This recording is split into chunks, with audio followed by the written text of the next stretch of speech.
Veganism का एक हम आर्ग्यूमेंट देते हैं कि प्लांट्स में कॉन्शियसनेस एनिमल्स के कंपैरिजन में कम है, तो it's okay to consume them. Gut में लाखों करोड़ों बैक्टीरिया तो रखकर बैठे ही हुए हो, वहां पैदा भी हो रहे हैं, मर भी रहे हैं। जिस कुर्सी पर बैठे हो, आपके बैठने से ही छोटे मोटे जीवाणु मर गए होंगे। 100 साल बाद पौधे के सूक्ष्म स्पंदन का इतना ख्याल है, और आज आंखों के सामने वो जो मछली तड़प कर मर रही है, उसको कह रहे हो लाओ लाओ माछ भात लाओ।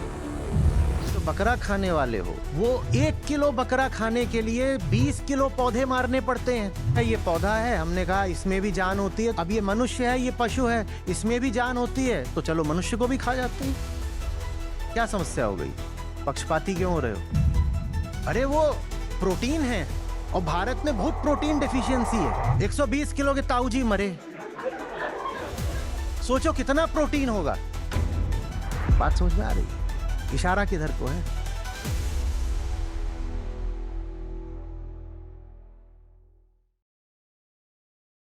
आचार्य जी, ये क्या मैं सही समझा हूँ कि अगर सब प्रकृति में सेम है तो मुमुक्षा ऐसे जो चीज़ है वही एक चीज़ है जो हमें एक इंसान से दूसरे इंसान का डिफरेंस समझने में मदद करेगा। बहुत अच्छा तरीका है कहने का। बिल्कुल ऐसे कहा जा सकता है कि हैं तो सब मिट्टी के ही पिंड, पर अगर पिंड और पिंड में अंतर करना हो तो बस ये देख लो कि कौन सा पिंड कितना तैयार है स्वयं को पिंड मानने के लिए। तो अंतर है भी और नहीं भी है, क्योंकि सच पूछो तो बुद्ध भी पिंड है और बुद्धू भी पिंड है। आमने सामने खड़े हो बुद्ध और कोई और, मान लो वही अंगुलीमाल खड़ा हुआ है तो दोनों पिंड ही। तो इस अर्थ में दोनों में कोई अंतर नहीं है, लेकिन फिर भी अंतर है। बुद्ध वो पिंड है जो स्वयं को पिंड मानता है, अहंकार को शून्य कर दिया। अंगुलीमाल वो पिंड है जो स्वयं को कुछ और मानता है, कहता है मैं कुछ हूं, मैं ये हूं, मैं वो हूं, अतः मुझे कुछ चाहिए, अतः मैं हिंसा भी करूंगा। अरे, तो हम कई बार कहते हैं ना, विवेक। इस जगत में व्यवहारिक तल पर तो भेद करना चाहिए, तो इंसान और इंसान में भेद करने का ये अच्छा तरीका है। ये देख लो कि कौन मुक्ति की कितनी अभीप्सा रखता है और कौन बंधनों के साथ निभाने को राजी हो गया है।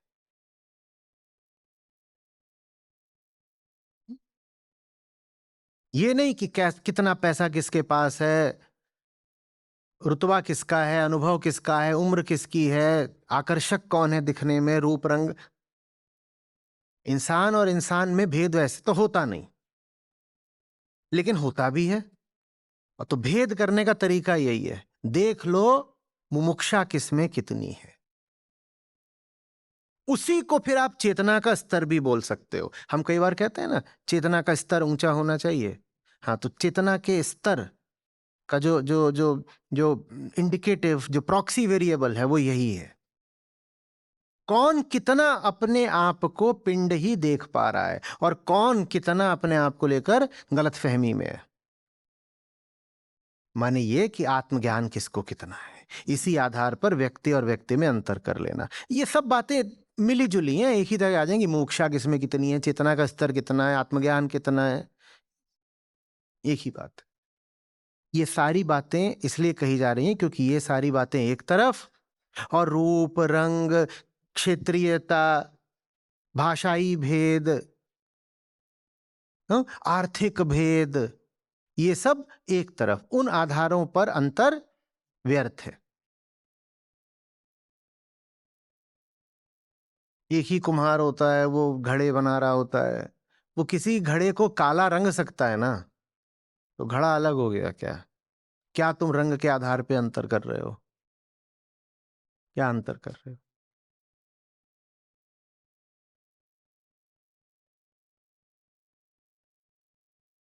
कहिए। तो फिर सारे पशु और सारे पौधे ये सब सेम है और सिर्फ इंसान अलग है। नहीं नहीं नहीं, इंसान अलग इसलिए है क्योंकि इसका वो अपने चेतना आप को अलग मान रहा है। मुमुक्षा का मतलब यही है ना कि तुम भी देख लो कि तुम हो तो पौधे ही जैसे। नहीं, उसी के वजह से अगर हमें डिफरेंस क्रिएट करना ही है तो सिर्फ इंसान में हम कर सकते हैं, इस अभी जो हमने पैमाना निर्धारित करा, उसके हिसाब इस से। पर जाकर कुत्ते को मत नापने लग जाना कि कुत्ता तो सबसे गिरा हुआ प्राणी हो गया क्योंकि उसमें कुछ मुमुक्षा है नहीं, तो मारते हैं इसको एक लात। क्योंकि इसमें मुमुक्षा तो है ही नहीं तो इसकी पिटाई कर देते हैं। अरे भाई, उसमें मुमुक्षा नहीं है क्योंकि उसमें अहंकार भी उतना प्रबल नहीं है जितना मनुष्य में होता है। मनुष्य ज्यादा बीमार है इसीलिए उसे ज्यादा कड़ी दवाई चाहिए होती है, अध्यात्म जैसी दवाई। कुत्ता करेगा क्या अध्यात्म का? उसका इतना घना अहंकार है ही नहीं कि वो कुत्तों के भी अलग अलग पंथ बना दे, हरे कुत्ते, नीले कुत्ते, पीले कुत्ते, और कुत्तों का विश्व युद्ध हो रहा है। कभी देखा है? कुछ नहीं हो। रात में निकलते हैं मटर गश्ती करने, एक दूसरे पे भौंक दिए, कुछ कर दिया, उसके बाद जाके अपना कहीं पड़ जाते हैं। एक अर्थ में वो कम बीमार है, मनुष्य ज्यादा बीमार है। वीगनिज्म का एक हम आर्ग्यूमेंट देते हैं कि प्लांट्स में कॉन्शियसनेस एनिमल्स के कंपैरिजन में कम है, तो it's okay to consume them. It's not okay, it is a physical imperative, not okay.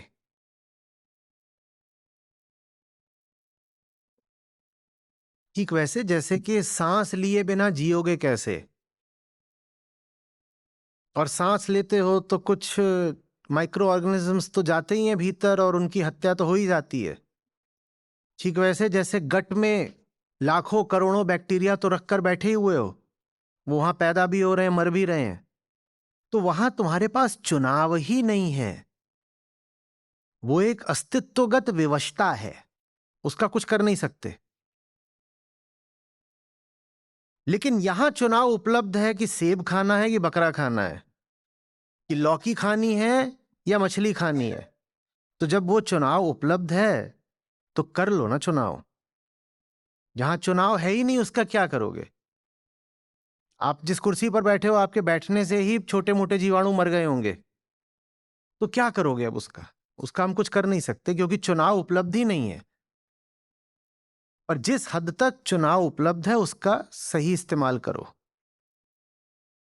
जब प्रकृति में सब सेम है ही, तो फिर हम एनिमल्स और प्लांट्स में क्यों अंतर कर रहे हैं?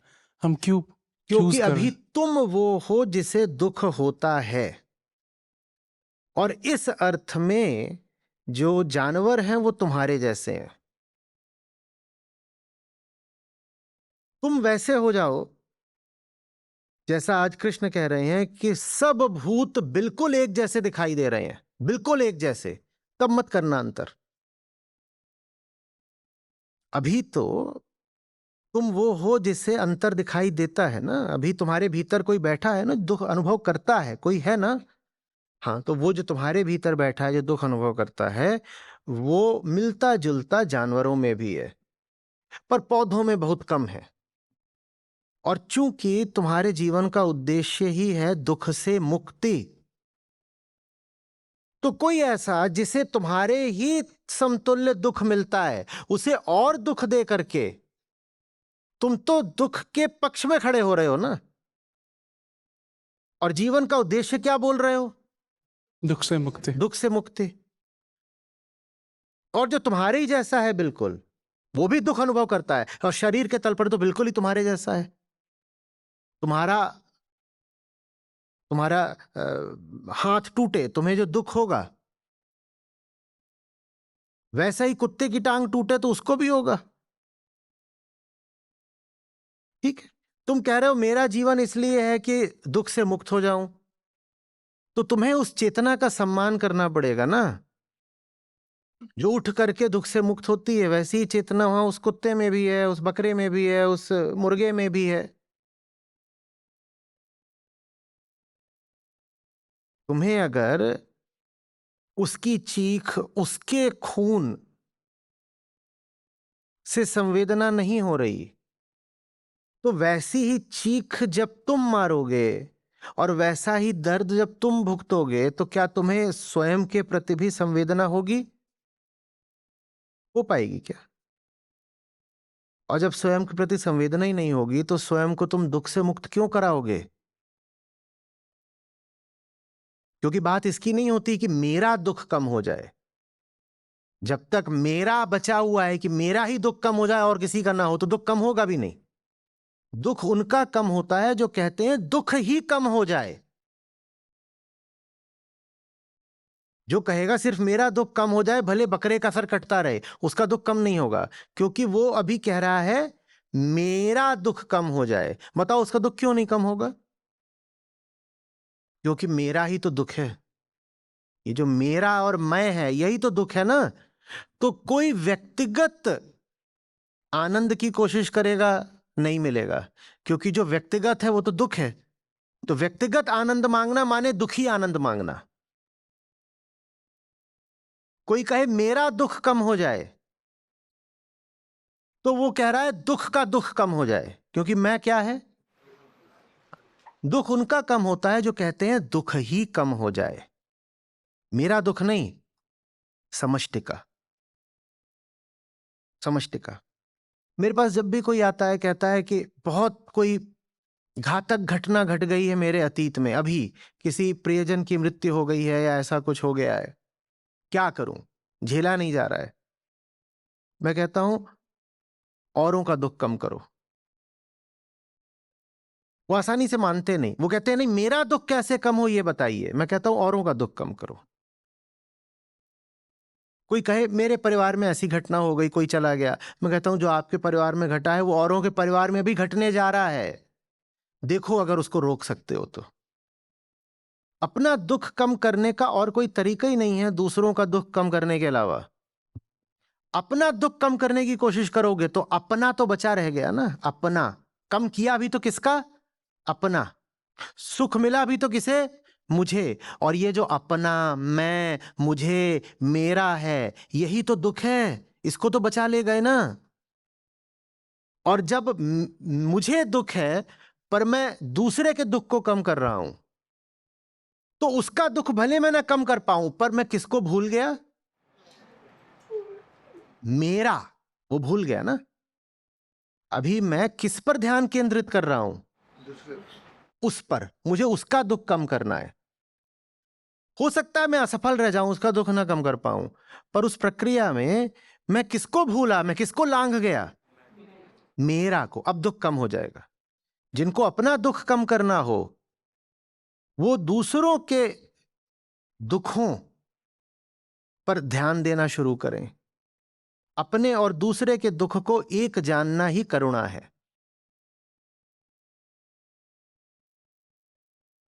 आपने यार्डस्टिक दिया कि एनिमल्स का दुख आपके जैसा दिख रहा है आपको सामने, तो यहाँ पे यार्डस्टिक भी मेरे जैसा ही है।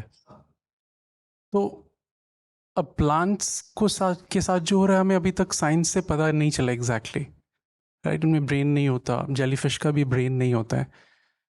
तो अब क्योंकि उनका दुख मेरे जैसा है इसलिए वो गलत है, और उनके साथ जो हो रहा है हमें पता नहीं, तो वो सही यही है, कैसे हो गया? क्योंकि मुझे तो दुख जिंदा से रहना। मुक्ति चाहिए और दुख की मेरे पास और कोई परिभाषा नहीं है। फिर तो आप अपने तर्क को आगे बढ़ाओगे तो ये कभी कभी नहीं टूटना चाहिए। फिर तो आप कह रहे हो बस अभी पता नहीं चला है, क्या पता कब को भी दर्द होता हो, तो आप कुतर्क में घुस रहे हो। अगर आप ये कहोगे कि बस अभी पता नहीं चला है, क्या पता पौधों को भी दुख होता हो, तो बस अभी पता नहीं चला है, क्या पता आप उस कुर्सी पर बैठे हो उसको भी दुख हो रहा हो, अब तो उठना पड़ेगा। तो अब हम क्या कर रहे हैं? ये अब हम कुतर्क में प्रवेश कर रहे हैं। जो ज्ञात है उसकी उपेक्षा करके आप उसका आसरा लेना चाहते हो जो अज्ञात है। क्यों? क्योंकि अज्ञात आपको यह बहाना दे देगा कि क्या पता वहां भी दुख हो। तो अगर वहां भी दुख हो तो मैं उसी अज्ञात को और आगे बढ़ा दूंगा। मैं कहूंगा क्या पता आपने जिस कागज पर अंगूठा रखा हुआ है उसका दम घुट रहा हो। आप कागज पर अंगूठा रखकर बैठे हो, कागज का दम घुट रहा है, बस अभी पता नहीं चला है। कल को साइंस पता लगा लेगी कि कागज का भी दम घुटता है, चलो कागज छोड़ दो। दूसरी बात, अरे पौधों को हो सकता है दुख होता हो, तो जो इतना संवेदनशील होगा कि पौधों के दुख की भी परवाह करेगा, वो बकरा मार के खाएगा क्या? पौधों के लिए तो इतनी सहानुभूति उठ रही है, क्या पता कल को 100 साल बाद वैज्ञानिक लेकर के आए कि पौधों में भी सूक्ष्म स्पंदन होता है, उन्हें भी दुख होता है। 100 साल बाद पौधे के सूक्ष्म स्पंदन का इतना ख्याल है, और आज आंखों के सामने वो जो मछली तड़प कर मर रही है उसको कह रहे हो लाओ लाओ माछ भात लाओ। तो ये क्या है? नहीं बोलो तो। फिर पौधों का इतना ख्याल है, तो जो बकरा खाने वाले हो, वो 1 किलो बकरा खाने के लिए 20 किलो पौधे मारने पड़ते हैं। तो हमें बड़ा अच्छा लगा आपको पौधों का इतना ख्याल है, तो पौधों की ही खातिर बकरे को खाना छोड़ दो। क्योंकि बकरे का अगर 1 किलो मांस खाते हो तो उस बकरे ने पहले पौधा कितना खाया? 20 किलो। तो चलो हमें पौधे बचाने हैं, हमें बकरा नहीं बचाना, हम सब मिलके क्या बचाते हैं? पौधे। तो पौधे ही बचाने की खातिर क्या खाना छोड़ना पड़ेगा? बकरा। किसी भी दृष्टि से जाओगे एक ही जगह पहुंचोगे। नहीं तो बड़ी समस्या हो जाएगी। क्या पता इस कलम में और इस कागज में इश्क हो, और मैं बीच में आकर के हाँ, सैयद अली प्यार का दुश्मन, हाय हाय, ये दोनों आपस में मिल जाना चाहते हैं। 100 साल बाद क्या पता विज्ञान ये सिद्ध कर दे। अभी हम क्या कर रहे हैं? हवाबाजी, मोटिवेटेड स्पेकुलेशन। मात्र स्पेकुलेशन नहीं है ये। कैसा है? मोटिवेटेड स्पेकुलेशन है ये। जो चीज सामने है उसका ख्याल करो ना।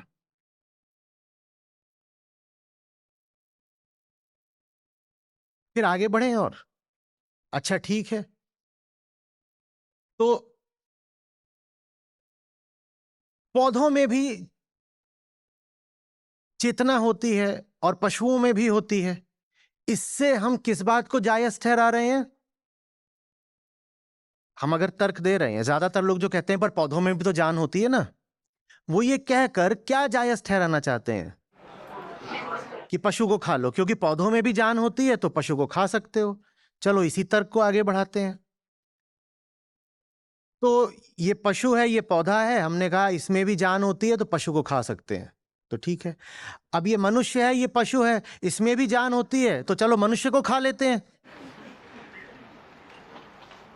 वो बात भी तो फिर जायज हो जाएगी ना, तो चलो मनुष्य को भी खा जाते हैं।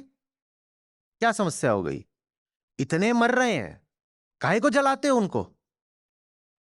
अरे वो प्रोटीन है, और भारत में बहुत प्रोटीन डेफिशिएंसी है। 120 किलो के ताऊजी मरे, सोचो कितना प्रोटीन होगा। तुम फालतू जाके उनको जला आए कि गाड़ आए। Let's have some protein. क्या समस्या हो गई? क्या समस्या हो गई बताओ तो। और हम तो मारने की भी बात नहीं कर रहे, हम तो कह रहे हैं मर गया है तभी खा लो, हिंसा भी नहीं है। क्या समस्या हो गई भाई? जिनमें जान होती है वो सब एक बराबर है, क्योंकि पौधा और पशु एक बराबर है, तो इस नाते फिर पशु और मनुष्य भी एक बराबर हो गया।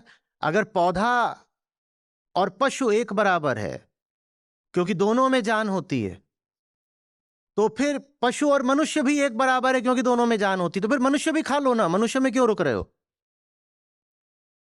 चलो मरा हुआ मनुष्य खा लेते हैं, प्रोटीन। हम्म। और ये इतने होते हैं जिनको फांसी और दी जाती है। फांसी काहे को देनी? हमको दे दो। हाँ? बेकार। ट्वांगजू की बड़ी प्यारी कविता है, लगभग इसी पर, भेद न देखने पर।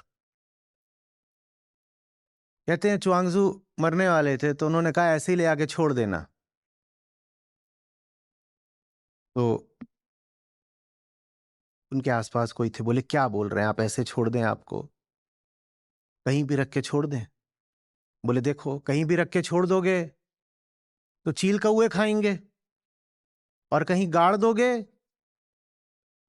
तो कीड़े वगैरह खाएंगे। तुम चील में और कीड़े में भेदभाव क्यों करना चाहते हो? पक्षपाती क्यों हो रहे हो? बात समझ में आ रही है? इशारा किधर को है? मिट्टी ही है भाई।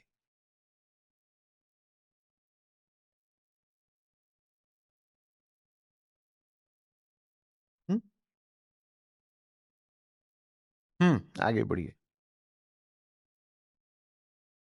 आचार्य जी प्रणाम। एक सेकंड पहले 2023 में मैं फेसबुक स्क्रॉल कर रहा था, ऐसे आते रहते हैं। पहली बार आपको देखा, आपका छोटा सा एक रील था 30 सेकंड का, 30 सेकंड्स। आपने क्या बोला मुझे पता नहीं, आज भी याद नहीं है। सिर्फ यही लगा कि ये पहले क्यों नहीं सुना मैं। मतलब ये आपने जो 2 लाइन बोला, सिर्फ आप 2 लाइन बोलते हैं रील्स में, बाद में उसमें लिखा रहता है कि अधिक जानकारी के लिए एक किताब का नाम रहता है आध्यात्मिक भ्रांतियाँ। मुझे लगा इतना किताब पढ़ा हूँ, बचपन से कुछ ना कुछ तो पढ़ा ही होगा, लेकिन ये बात कभी नहीं पढ़ा। उसी दिन मैं जुड़ गया, और अनुपम सर का धन्यवाद दूंगा कि उन्होंने मुझे 2 साल तक आपसे जुड़ा रखा। अब एक मेरा छोटा सा प्रश्न है, आप बोलेंगे ये मैं बहुत बार समझा चुका हूँ, लेकिन मैं कहीं फंसा हुआ हूँ, इसलिए मैं पूछ रहा हूँ। जैसा अभी हम लोग डिस्कस कर रहे थे, मन बुद्धि चित्त अहंकार, जो भी शब्द इस्तेमाल कर रहा हूँ सब आपके किताब आपके सत्रों से हैं, मेरा अपना कुछ नहीं है। ये नहीं बोलूँगा कि मैंने जान लिया, मैं ये बोलूँगा कि मैं सीख रहा हूँ। ये सब भौतिक तल के हैं, इतना समझ में आ रहा है? ठीक हूँ सर? अभी जब सब भौतिक तल के हैं और हम जो ये बात कर रहे थे चेतना की, मतलब चुनाव की, ये भौतिक तल के नहीं है। तो यानी कि अगर सब मेरे मन में होता तो अच्छा करना या बुरा करना है, ये डिसीजन भी चेतना मेरा मन से लेता। मैं इसलिए फंस रहा हूं कि ये डिसीजन कौन लेता है। अगर अहम लेता है तो अहम तो मेरे अंदर है, मतलब मेरा ही अहम डिसीजन ले रहा है, तो मैं सही डिसीजन लेने के लिए यानी कि मेरे बाहर कुछ होना चाहिए जो मुझे हेल्प करेगा, वो चेतना, मैं वहां पे फंस रहा हूं। मैं नहीं, सही डिसीजन अहम ले रहा है, ठीक बोला, लेकिन सही निर्णय लेने के लिए बाहर कुछ होना चाहिए, यहां आप अटक गए। सही निर्णय लेने का पैमाना बाहरी नहीं है, अपना दुख है। अपना दुख है। आप जीवन में जो कुछ भी करते हैं कामना पूर्ति के लिए करते हैं, और कामना पूर्ति की कोशिश ही दुख का संकेत होती है ना। माने हम जो भी कुछ करते हैं पूरी जिंदगी वो दुख से मुक्ति के लिए करते हैं, तो निर्णय भी वही सही है जो वास्तव में दुख से मुक्ति दे। और आप प्रयास भी करते सब वही हैं। आप जो भी कभी करते हैं कुछ वो इसीलिए करते हैं ना कि कुछ मिल जाएगा, कुछ मिलेगा तो क्या होगा, दुख से मुक्ति मिलेगी। उसको हम ऐसे नहीं बोलते, बोलचाल में हम ऐसे कह देते हैं कुछ मिलेगा तो मजा आ जाएगा, या कुछ मिलेगा तो सुख हो जाएगा, बोलते हम ऐसे हैं। पर सुख कोई मांगे तो क्या पता चलता है उसके बारे में? कोई सुख मांगेगा ही क्यों? क्योंकि दुख है। तो अहंकार की जो डिफॉल्ट अवस्था है वो होती है दुख की। ये अच्छे से समझिएगा, नहीं तो हम पहले ही कदम पर गड़बड़ कर जाते हैं। भीतर एक तत्व बैठा है जो व्यवहार में तो अनुभव में आता ही है, मैं हूं, और उसकी जो स्थिति है, प्राकृतिक स्थिति, वो क्या है? दुख। दुख, अपूर्णता। अपूर्णता। अपूर्णता दुख है, क्योंकि पूर्णता स्वभाव है। ठीक है, वो अपूर्णता उसको सालती रहती है, सालती रहती है। तो जो भी निर्णय लिए जाते हैं अपनी ही अपूर्णता माने दुख से मुक्ति पाने के लिए लिए जाते हैं, उसके लिए कोई बाहरी पैमाना नहीं चाहिए। फिर जहां चुनाव की बात आती है, जब तक मुझे लग रहा है कि इसमें और इसमें भेद है, तब तक तो मैं चुनूंगा। कोई भले ही मुझे कितने आदर्श बता दे, अभेद के, अचुनाव के, अविरोध के, पर जब तक मुझे ये लग रहा है, भाई मुझे तो ऐसा ही लगता है कि ये भी अलग है, ये अलग है इससे, ये इससे अलग है, जब तक मुझे ऐसा लग रहा है मैं तो चुनूंगा। तो जैसे अहंकार की डिफॉल्ट स्थिति होती है दुख, वैसे ही अहंकार का डिफॉल्ट कर्म होता है चुनाव। वो दुख की स्थिति में होता है, जगत में भिन्नताएं देखता है और एक विषय को दूसरे विषय के ऊपर चुनता है। ये उसका कर्म होता है। दुख उसकी स्थिति है, चुनाव उसका कर्म है। ठीक है? तो सारी बातें इस अहंकार के बारे में हो रही हैं, जो दुखी है और चुनता है।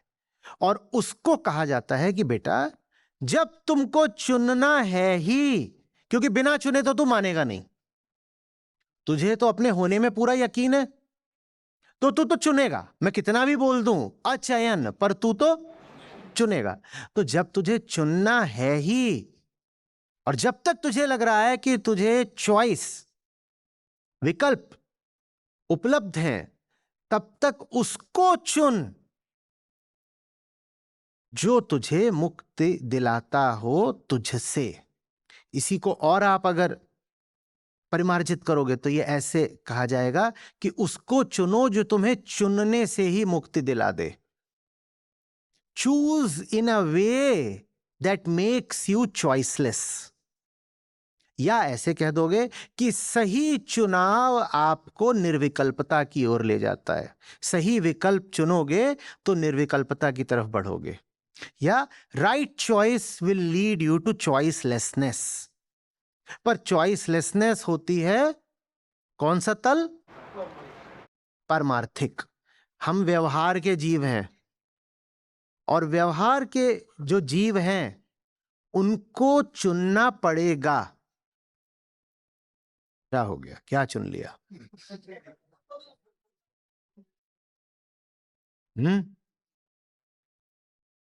नहीं, वो मिसिंग लिंक समझ में आया अभी। मिसिंग लिंक आज के सत्र में है। हाँ। भेद देखना बंद नहीं हुआ तो चुनाव रहेगा, यही है ना? भेद अगर दिखाई दे रहे हैं तो चुना रहेगा। तो उसको चुनो जो भेद न देखने में तुम्हारी मदद कर दे। हाँ, सही सही सही। That is one step further. हाँ, पहले भेद देखना बंद होना चाहिए। अगर नहीं बंद हुआ, पहले तो भेद दिखेगा ही दिखेगा। दिखेगा बिल्कुल। बच्चा पैदा होता है, उसे भेद दिखते हैं कि नहीं? दिखते हैं। तो डिफॉल्ट कंडीशन तो यही है कि मुझे ऑप्शंस दिखेंगे और उसमें मैं चूज करना चाहूंगा। मुझे ये दिखाई दे रहे हैं, विकल्प है, इन विकल्पों में मुझे चयन करना है। ठीक है ना? ऐसे शुरुआत होती है सबकी। पर अगर फालतू चीजें चुनोगे तो ये भेद और ज्यादा दिखेंगे और भ्रम और बढ़ेगा। तो चुनने की कला ये है कि उसको चुनो जो तुम्हें चुनने से मुक्ति दिला दे। उस विकल्प को चुनो जिसके बाद और कुछ चुनना आवश्यक ना रह जाए। या उसको चुनो जो तुम्हें दिखा दे कि तुम्हारे चुनावों के केंद्र में भ्रम बैठा हुआ था। आप जब आगे बढ़ते हो ना इस यात्रा पर, मान लीजिए गीता की यात्रा है, तो उसमें यह होगा, आप देखिएगा आपकी जिंदगी में, कि जहां पर आपको 40 विकल्प दिखाई देते थे, वहां 30 व्यर्थ दिखाई देंगे, 10 बचेंगे। फिर जहां 10 विकल्प दिखाई देते थे, वहां 4 दिखाई देंगे, 6 व्यर्थ लगेंगे। फिर आगे बढ़ेंगे और तो 2 ही दिखाई देंगे।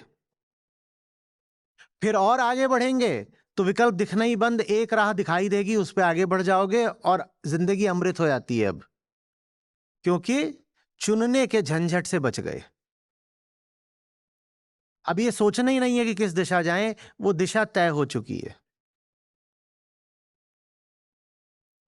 मरे वो जिनको 40 राहें दिखती हो, हमको राह ही अब एक दिखती है। जिनको 40 राह दिखती हो, खड़े होके सर खो जाते हैं। बड़ा धर्म संकट है, किधर को बढ़े? किंग कर्तव्य विमूढ़, ये करूं कि वो करूं कि वो करूं कि वो करूं कि वो करूं कि वो करूं कि वो करूं कि वो करूं कि इधर जाऊं कि उधर जाऊं, इस तरफ उसका घर, उस तरफ मैं कदम, मैं कहां जाऊं उधर। आज बढ़ते बढ़ते अगर आप साथ रहेंगे गीता के तो हो जाएगा। हमें दो राहें दिखती नहीं, पहले 100 राहें दिखती थी, अब 2 राहें भी नहीं दिखती। अब एक राह दिखती है, सहज उस पर चलते जाते हैं, न झंझट, न सोच विचार, न धर्म संकट। दूसरे बैठे सर खो जाते हैं, संशय उनको बहुत होता है, हमें कोई संशय नहीं है। ये निर्विकल्पता है। जितने आपके विकल्प कम होते जा रहे हैं, इसका मतलब आप व्यवहार से उतना उठकर परमार्थ की ओर जा रहे हैं। जी बहुत बहुत शुक्रिया।